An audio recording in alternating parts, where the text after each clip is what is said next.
Hello, everyone, and welcome to this episode of Let's Be Honest with Peter Kozodoy. It is the day after launch day. This is today, this is probably interview number like 8,467. I'm just kidding, but it feels like that. And I have an incredible guest today. I was actually just on his podcast a couple hours ago, and we had an incredible discussion. We really got into some incredible depth when it comes to honesty and how honesty is invading our society. And that's, folks, I didn't set out to write a book about honesty because I wanted to improve our society. It ended up that way because in speaking to all these incredible leaders who gave me interviews and looking through this lens of honesty, I have figured out that we need a ton more of it if we're going to create a better society here post-pandemic. So without further ado, let me introduce our guest today, Corey Blake. Corey, what's going on, man? It's good to have you here. Hey, it's great to be here. I'm excited to talk to you again. As I know, long time no see. Been all of 90 minutes. So Corey, as always, we stick to a pretty rigid format here so we can get into it. And of course, show's called Let's Be Honest. Give me the 3-4 minute who you are, what you do, and what really drives you and motivates you. Awesome. Yeah. So Corey Blake, obviously, I am the CEO of a digital marketing agency called MWI. And also very active in a couple of other things. Sorry. One of the things specifically is the Hope Strategy podcast. My partner, Josh Steimley, and I host that. A couple months ago, we were talking about strategy for our business and what direction we wanted to go, what type of partners we wanted to work with. And we started talking. It was interesting that the conversation kind of started gearing towards hope and working with hope brands, and how we ourselves have always strived to be, even though we hadn't dubbed it as such, a hope brand, the type of company that provides true value to people and provides hope for their ambition, whether it's entrepreneurial or their business or their whatever it might be. And so after doing quite a bit of research, we started the podcast, the Hope Strategy podcast. We've had some incredible guests on. It was obviously a pleasure to interview you, Peter, and others. I think I was the best guest, though. Right? Oh yeah, I just want to make sure. Yeah, that's what I thought. Don't tell the other ones because I've told them all the same thing. But yes, you were. It's all good. This is a private live stream, so nobody's going to listen to this. It's fine. Yeah, what I'm really passionate about, though, is really creating meaning in my own personal life and finding ways to help others create meaning in their own life and find true fulfillment. So we get to do that on the agency side as a marketing agency by helping brands and businesses do that and create value and meaning and sharing that value with the world.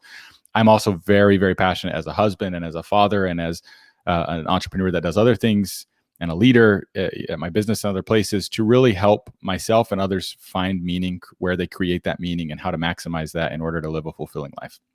Nice. I love that. That's an incredible, way to go beyond just what, buttons and levers do you push and really what impact are you having for people, which is amazing. I love that you're honest enough to sort of know that about yourself.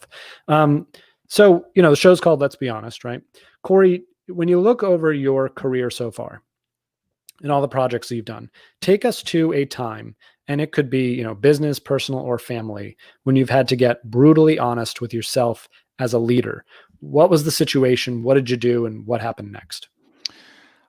I think the most difficult choices where I've had to be really brutally honest with myself have to do with the decisions that I have to make that impact other people's lives directly, right? That have a very significant and immediate impact. So the one that comes to mind, without naming any names or anything, is more along the lines of making business decisions, and specifically as it pertains to the people that work for us at our company. And sometimes, whether or not I love somebody to death and they've given everything to the company or whatever, there's just times when you have to recognize that the business itself is a living, breathing organism that has to, sometimes in order to survive, you got to cut off an arm, right? In order to get stronger and better and to survive. And so there's been a few times where I've had to have those sleepless nights for nights before making a decision where we had to let somebody go, and having to really, truly find faith and hope in the process that was the best thing for us. And in the long run, it would pay off. But more importantly, in my opinion, honestly, is that it was the best thing for the individual, rather than setting them up to be a cog in a machine that didn't necessarily need them, which means that they're never going to try and find true fulfillment and hope in their day-to-day life necessarily. having faith in these people, that these amazing people that we've brought on. And I'm so happy to say that every time we've had to make one of those tough decisions, I'm still very close friends with a lot of these people where we've had to make those decisions, and they've gone on to be better, bigger, more successful. And oftentimes they've even come back to work for us again later on down the road when it made more sense. So anytime that you're making a decision, again, that impacts somebody's, livelihood, basically, whether it's in business or family or whatever, it's obviously difficult. So yeah, I would say those are probably the most difficult decisions I've had to make, and kind of how they've played out. Yeah, I'm, been in business and an entrepreneur since 2008. It's 2020 now. So I've had my fair shares of letting people go for one reason or another. It's never easy. It is brutal, right? It's a time for brutal honesty. And like you said, we have choices, right? We can look at those opportunities as opportunities on both sides or not. We get to make that decision. The employee gets to decide it's for the better, and they get to learn new skills and create a new environment, and so on and so forth. And the same thing with, the folks that are left behind. And I think that's often overlooked, that, we can be honest about how empowering a situation, any of these situations, can be. I say that about the pandemic. What a wonderful gift COVID-19 has given us. Is that true? Is that a weird thing to say? Well, it's true if we believe it. Yeah. And that's, that's what we get to control in a world where we don't get to control much. Earlier in my career, I had a boss. I wouldn't even say it was my career. I was a college student. I was working at a mattress store, but I had a boss come in. It was in 2008 or so, and the economy was not doing great. And this company that sold expensive beds was not doing great. And I had a boss that came in and tried to convince me that me getting a huge pay cut and a decrease in commission was the best thing for me. And it was aggravating. It drove me crazy. And it was a good lesson to me. Like, look, he's lying to me. He is not being honest to me. He is looking out for the company and the organization and trying to get me to stick around for pennies versus what I was making. So I always try to approach those conversations in a way that is honest. And I'm really, truly saying, I really believe this is the best thing for us, and we can make this the best thing for you. We're going to help you on the next step. And I really, truly believe that this is the best thing for you.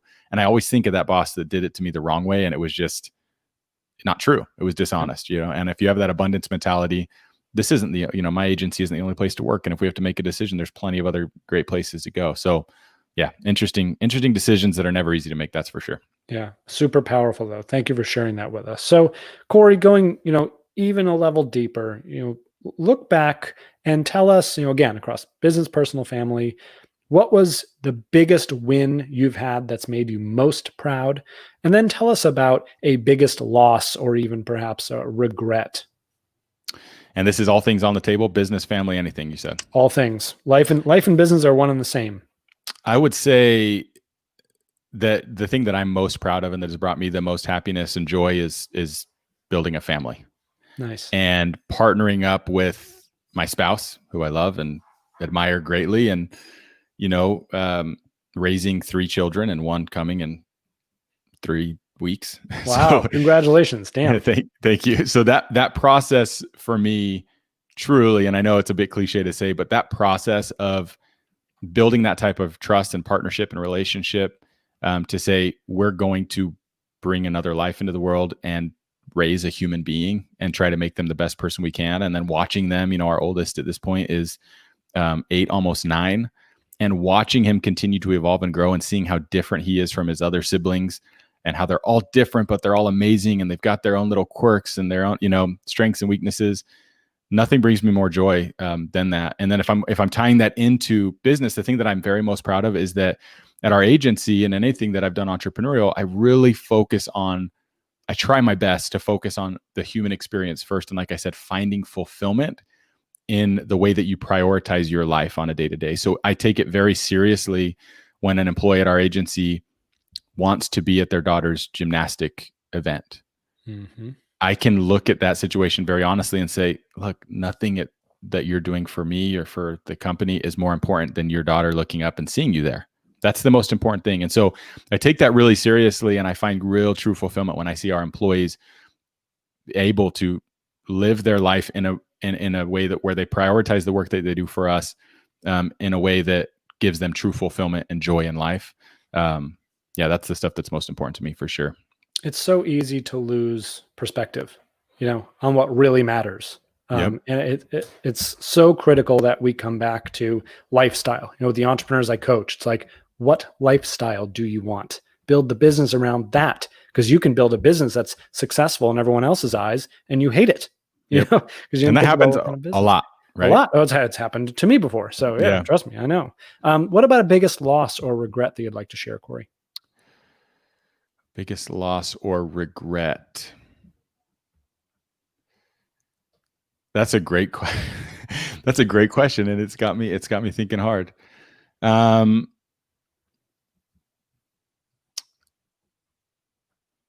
I think the biggest this is an interesting one. The biggest loss that I've had is another personal thing, and it kind of blindsided me and unexpectedly. It was kind of at a really pivotal stage in my life.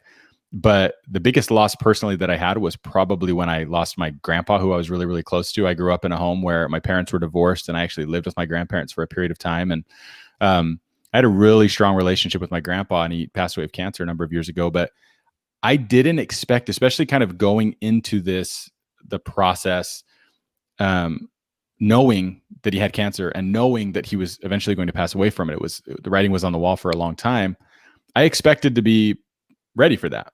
But that was the first time in my life that I experienced loss that was significant. And, depending on what you believe, it could be considered definitive or maybe not, but it was really tough. And I was recently married, and it was honestly kind of this tough situation where I was like, oh my gosh, this is maybe the first time I'm going to be truly vulnerable as a human to my wife. Like I'm sad. This broke me a little bit, but I can say that those are the difficulties and pains that we face that really build our character and make us who we are. And I've learned so much from that experience, and having to deal with that since has been a little easier. Not that it's ever easy, but it gives you the tools to use. So there's been plenty of other losses, throughout life, but I would say that sticks out as kind of a really big learning moment for me, and something that I learned a ton from. Thank you for sharing that. I mean, out of loss always comes the most wonderful lessons, the most wonderful pivots. Again, it's within our control to have that mindset, have that self-awareness and recognition, and then to move forward. And, I like to say, I wrote a book about honesty, right? And all the extensions thereof, transparency, vulnerability. If I could learn all that stuff, me voted most likely to continue being a jerk in high school. Anyone can, trust me. And, vulnerability is a very powerful thing. Now I actually have a group, I run forum groups for entrepreneurs with 100% confidentiality. We come together and we get really honest and vulnerable about what's really happening in our business, personal and family problems, because as entrepreneurs, 99% of business problems are personal problems in disguise. And if we don't have the self-awareness and honesty to get to I think I have a sales problem, it's really a confidence problem, we're never going to get to the root cause, right? Yep, I agree 100%. Corey, where can people find out more about you and your work and follow along? So the agency, if you're a business that's looking for excellent marketing services, the agency is MWI. It's M like Mary, WI.com. The podcast is Hope Strategy Podcast. It's Hope Strategy Podcast on Instagram and Twitter and stuff. It's the Hope Strategy Podcast. But again, this is such a specifically talking about the podcast. For us, it's something that we're passionate about and we believe in, and we're in a world that sometimes seems where there's especially lately, that there's not much hope and there's not much good news out there. We're just talking to really smart, really amazing people from all walks of life, and hearing what they've done to be successful, what they've done to overcome difficult times, and where they find hope in the world and in life. And it's just uplifting and optimistic. And I really, for really no gain of my own at this point, definitely, I want people to listen to it just to get a little bit of good, uplifting hope in their day to day. That's where I would look to find us and see what we're up to. Yeah. And, I will put a plug in for you, Corey, that, I was on your show earlier today, just serendipity happened to be in the same day. I've done probably, 60, 75 of these so far for the book launch. And you guys asked super good questions and really got to the heart of what's going on in our world and what perspective we need to take and what needs to change. So I tip my hat to you guys. That was an awesome experience. I appreciate it. So you were our favorite guest and I was your favorite podcast. Well, yes. Yeah. I mean, okay. Privately among just, we'll keep it between the two of us. So, to everyone out. So Corey, thank you so much. To everyone out there, again, this is day 2 of the launch of Honest to Greatness. Thank you to everyone who has gone and bought a copy. I've had people emailing me and said, hey, Peter, I bought 5 copies, 25 copies. I'm giving them to my friends, to my clients, to my coworkers. Thank you so much. You have propelled Honest to Greatness to #1 hot new release on Amazon in 2 different categories, which is phenomenal considering we're in day 2. And I want to keep this momentum up and make sure that we get everyone in the world talking about honesty. We live in an unprecedented time when we're in a pandemic of dishonesty and we need to do something about it. So please, head over and grab your copies of Honest to Greatness and leave an honest review, whether you love it or hate it. It's totally fine. And I will tell you real quick, I've read the first couple chapters of the book and I love it. And I'm saying that sincerely. I told you that earlier. It is right in line with the way that I see things. And I can't wait to finish it. And I can't wait to share it with the rest of my team and people around me. Well, thank you so much for saying that. Job. It was certainly a labor of love, so I appreciate it. Corey, thank you so much for being here today. Thank you. I really appreciate you having me, man. It's good talking to you again. Yep, likewise. And for those of you, I'll be back at you with more episodes. And until I see you next time, thanks for being honest.